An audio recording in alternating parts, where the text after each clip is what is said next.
Hello, ഇന്നത്തെ അത്താഴം ഞാനും നൈനുക്കുട്ടിയും കൂടിയിട്ടാണ് ഉണ്ടാക്കണത്.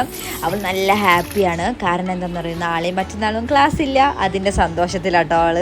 അപ്പോൾ എന്തായാലും ചോറ് വെക്കണം കേട്ടോ. അപ്പോൾ ഞാൻ വിചാരിച്ചു പെട്ടെന്ന് എന്തെങ്കിലും ഉണ്ടാക്കാം. എഗ്ഗ് ഫ്രൈഡ് റൈസ് ആകുമ്പോൾ പെട്ടെന്ന് പണി തീരുമല്ലോ. അപ്പോൾ ബസ്മതി അരിയും കൊണ്ടാട്ടോ ഉണ്ടാക്കണത്. അപ്പോൾ അത് കുറച്ച് ഉപ്പും നമ്മുടെ കുറച്ച് ഓയിലും കൂടി ഒഴിച്ചിട്ട് വേവിക്കാൻ വെച്ചിട്ടുണ്ട് കേട്ടോ. പിന്നെ പച്ചക്കറി, നമുക്ക് ഇഷ്ടമുള്ള പച്ചക്കറി എടുക്കാം കേട്ടോ. ഞാൻ നമ്മുടെ ബീൻസും ക്യാരറ്റും മാത്രമേ എടുത്തിട്ടുള്ളൂ, ബാക്കിയൊന്നും ഇല്ല കേട്ടോ. എൻ്റെ ഉണ്ടായിരുന്നില്ല. ക്യാബേജൊക്കെ ഉണ്ടെങ്കിൽ നല്ലതാണ് കേട്ടോ. പിന്നെ മുട്ട ഒന്ന് സ്ക്രാമ്പിൾ ചെയ്തിട്ട് മാറ്റി വെക്കാം കേട്ടോ. ഉപ്പും കുറച്ച് കുരുമുളക് പൊടി ഇട്ടിട്ടുണ്ട്.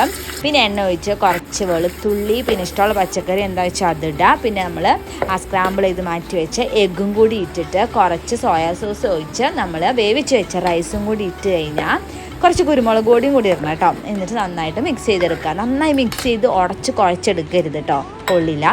നല്ല ഉടയാതെ എടുക്കുക കേട്ടോ. ഫസ്റ്റ് ഉണ്ടാക്കിയപ്പോൾ തന്നെ ഞാൻ